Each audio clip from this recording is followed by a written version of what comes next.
Assalamualaikum teman-teman semua, sahabat-sahabatku yang baik hatinya dan yang bahagia hatinya juga. Semoga kita dalam keadaan sehat walafiat, sehat jasmani maupun rohani ya. Dan yang sakit juga Allah angkat penyakitnya dan sehatkan seperti sedia kala. Oh ya, kali ini saya akan membahas sedikit tentang seputar cara sembuh dari GERD itu seperti apa sih gitu. Kita akan bahas beberapa tips-tipsnya, mungkin bisa membantu kawan-kawan sekalian yang sedang mengalami GERD ini saat ini ya. Semoga kalian semua bisa terbantu dengan adanya video saya ini dan bisa bermanfaat untuk kalian. Insya Allah berdasarkan dari pengalaman-pengalaman para praktisi mah dan asam lambung, penyakit asam lambung ini bisa sembuh total. Dan dengan ikhtiar tentunya, dan juga usaha yang kita lakukan, juga kedisiplinan yang kita lakukan ya. Berikut ini ada beberapa cara agar sembuh dari GERD ya, dan anxiety tentunya. Yaitu dari pertama, dari pola makan yang harus kalian jaga ya. Mau nggak mau nih kalian harus beberapa makanan, ada ya beberapa makanan yang harus kalian pantang dulu untuk sementara waktu untuk mempermudah proses penyembuhannya. Yang pertama adalah hindari pantangan makanan itu yang pedas, yang asam, yang dingin, seperti susu, coklat, santan, lemak, dan juga makanan yang banyak mengandung gas gitu, dan bahan pengawet, pengembang makanan, terus minuman fermentasi juga, dan makanan tuh yang teksturnya tuh alot itu yang susah dicerna, juga obat-obatan yang dia itu ada anti nyerinya gitu, yang dikonsumsi terlalu lama itu juga nggak baik untuk tubuh kita ya, terutama untuk lambung kita. Nah, terus yang kedua nih, kita harus makan makanan yang bergizi dan banyak nutrisinya, banyak enzimnya, mineralnya, semua yang baik untuk tubuh kita ya. Nanti akan saya bahas di video selanjutnya apa aja sih makanan-makanan itu yang banyak mengandung nutrisi, misalkan vitamin B, vitamin D, dan lain-lainnya ya, enzim juga gitu. Nanti akan saya bahas di video saya selanjutnya ya. Terus juga yang ketiga ini, makan juga jangan sampai terlalu kenyang. Jadi sedikit porsinya tapi sering gitu ya, beberapa jam sekali. Misalkan 3 jam sekali, atau juga mungkin ada yang nggak kuat lapar gitu ya, karena mungkin masih lemes, badannya masih terlalu ngedrop banget, bisa 2 jam sekali kalian makan. Terus tapi porsinya sedikit-sedikit aja, dan itu pun harus teksturnya yang masih lembut ya. Terus yang keempat itu yang tadi saya bilang ya, makan tuh porsi kecil tapi sering ya. Terus jangan tidur terus setelah makan, itu sangat tidak dianjurkan untuk penyakit GERD ini, asam lambung ini. Itu sangat tidak dianjurkan. Minimal itu 2 jam setelah makan kita boleh baru tidur ya. Dan itu pun tidurnya juga jangan langsung tiduran telentang gitu, harus senderan dulu dan harus bersender lah ya tidurnya ya. Terus yang kedua itu pola pikir. Pikiran kita tuh harus dijaga. Kita harus pasrah sama Allah, kita serahkan semuanya sama Allah, karena memang penyakit ini datang dari Allah. Kita mungkin sedang diuji, dan kita mungkin sedang dikurangi dosa-dosa kita, dikikis dosa-dosa kita sama Allah. Kita yakin, kita harus ikhlas, kita harus sabar, kita harus terima. Jangan mengeluh, jangan menyalahkan, apalagi sampai menyalahkan, kenapa ya Allah saya harus dikasih penyakit seperti ini. Jangan, kita harus pasrah, kita harus terima, kita harus berterima kasih dan bersyukur justru. Kenapa? Karena mungkin dengan penyakit ini kita bisa jadi lebih baik dari sebelumnya, dari segi ibadah kita, dari segi pola pikir kita, interaksi kita dengan orang lain, sahabat-sahabat, teman-teman, masyarakat, dan lainnya gitu. Terus yang kedua tuh, jangan takut, cemas, dan gelisah. Itu emang sulit ya, tapi itu memang harus dijaga, harus dihindari kalau bisa. Sesuatu yang berlebihan itu tidak baik memang ya, apalagi kalau udah cemas, gelisah, takut yang berlebihan, itu menimbulkan efek ke badan kita juga nggak enak ya. Contohnya kita tambah lemes, tambah gemeteran, tambah pusing, tambah nggak karu-karuan badan kita rasanya. Nah itu jadinya, jadi jangan sampai lah kalian ada cemas berlebihan gitu ya. Yang ketiga itu, jangan terlalu mencari-cari penyakit ini tuh di medsos atau searching di Google yang tentang penyakit ini. Apakah itu bisa menyebabkan komplikasi segala macam atau apa, tolong dihindari untuk sementara waktu, karena semua itu tidaklah sepenuhnya benar gitu ya. Dan itu akan malah menimbulkan ketakutan-ketakutan yang lain pada teman-teman gitu.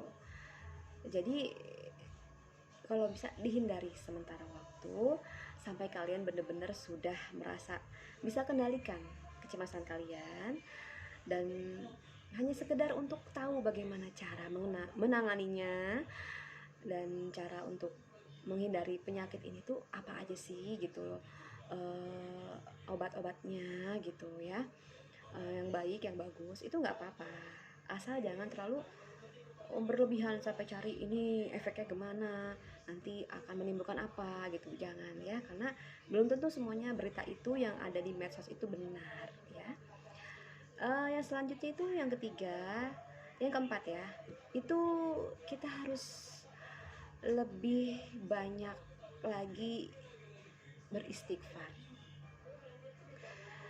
bermeditasi, ibadah kita lebih lagi ditingkatkan. Kita mohon ampun sama Allah mungkin karena kesalahan-kesalahan kita di masa lalu, dosa-dosa kita di masa lalu membuat kita ini mendapatkan penyakit ini ya, atau juga mungkin ini penyakit ini tuh sebagai penggugur dosa-dosa kita di masa lalu. Kita positive thinking terutama sama Allah, jangan bersuudzon ya. Kita percaya bahwa Allah datangkan sakit ini pasti akan datangkan juga obatnya, asalkan sabar, disiplin, dan tetap ikhtiar. Terus kalau bisa kita juga bisa mendengarkan audio hipnoterapi ya, karena banyak ya di sana, sudah banyak sekali audio-audio hipnoterapi itu yang bisa membantu kalian untuk bisa lebih tenang, terutama kalau menjelang tidur, sebagai pengantar tidur itu bisa kalian gunakan. Nah, terus apalagi sih yang harus dijaga nih selain tadi makanan, pola pikir? Nah, keseharian kalian juga harus dijaga nih. Contohnya kalian tuh jangan terlalu capek, terus juga jangan terlalu banyak diam juga. Boleh aktivitas tapi jangan terlalu capek, dan juga jangan terlalu diam, harus dibawa aktivitas gitu, tapi sesuaikan dengan kemampuan tubuh kalian gitu. Kalau memang kalian cuma bisanya jalan-jalan di halaman rumah, ya nggak apa-apa, itu dilakukan ya, asalkan kalian ada aktivitas gitu. Terus juga harus istirahat yang cukup, olahraga ringan, semisal jalan kaki ya dari komplek. Pertama mungkin dari komplek aja dulu ya, keliling komplek. Terus mungkin ada ingin yang lebih jauh lagi, kita ke lapangan sepak bola tuh yang agak luas, kita keliling lapangan sepak bola aja itu berapa putaran gitu ya, sampai sekuatnya kita gitu. Terus juga kalau kalian mau tidur nih ya, tidur malam gitu ya, usahakan itu kalian tuh jangan langsung tiduran telentang gitu ya, Kalau bisa itu kalian tuh tidur di awal itu bersender dulu, senderan dulu.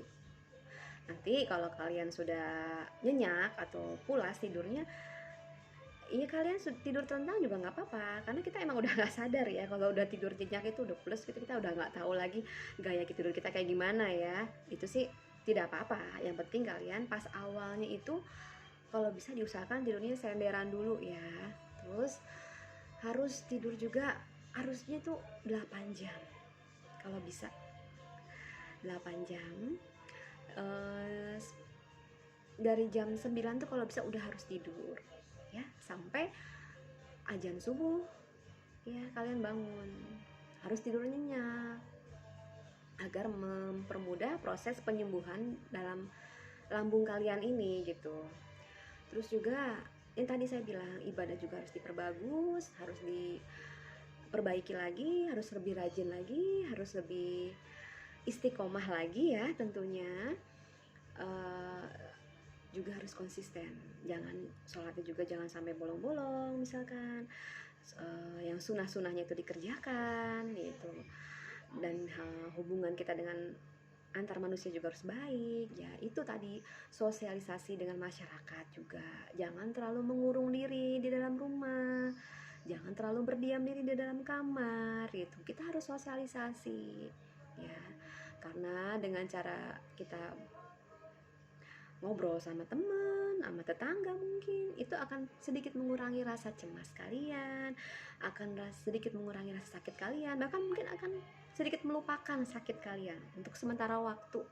Mungkin kalian bisa terhibur karena bisa diajak bercanda dengan tetangga-tetangga kalian, teman-teman kalian kan. Jadi jangan berdiam diri di dalam rumah, apalagi di kamar sendirian ya. Terus apabila kalian lagi kambuh ya, segera makan dan juga istirahat yang cukup. Jangan lupa obat-obatnya juga diminum. Dan jika ada keluhan-keluhan yang terasa berat gitu, yang tidak bisa ditangani oleh kalian tuh, silakan kalian konsultasikan ke dokter atau ke medis ya. Bagaimana cara penanganannya selanjutnya, apa yang harus dihindari lagi, yang lebih tahu kan mungkin dokter ya, kondisi kalian yang mungkin lebih detailnya lagi ya. Terus jangan lupa juga nih untuk melatih otot esofagus kita agar kuat kembali, agar normal kembali kinerjanya. Itu kalian kalau bisa 1 jam sekali latihan pernapasan diafragma untuk mengencangkan otot esofagus Anda ya, agar asam lambungnya juga tidak naik ke kerongkongan tentunya ya. Nah, mungkin itu aja teman-teman yang saya bisa bagikan, informasi yang saya bagikan kepada kalian teman-teman semua, sahabat-sahabatku semua yang baik. Semoga ini bermanfaat ya. Dan juga jangan lupa di subscribe dan juga dinyalakan tombol notifikasinya ya. Juga jangan lupa untuk di like, ataupun ada yang mau komen silahkan. Mungkin ada yang ingin dibahas di video saya selanjutnya, nanti akan saya bahas lagi dengan tips-tips yang lainnya ya, mungkin lebih bermanfaat untuk kalian. Mungkin hanya ini saja yang bisa saya sampaikan kepada kalian teman-temanku. Semoga kalian semua semakin sehat, semakin kuat, semakin sembuh, semakin semangat lagi, dan yakin sakit ini pasti akan sembuh dan kalian akan melewati hari-hari ini dengan baik, dengan sehat lagi, dengan bugar lagi, dengan kuat lagi. Dan jangan takut, kalian harus percaya bahwa kalian pasti bisa sembuh lagi. Amin ya Allah. Wassalamualaikum warahmatullahi wabarakatuh.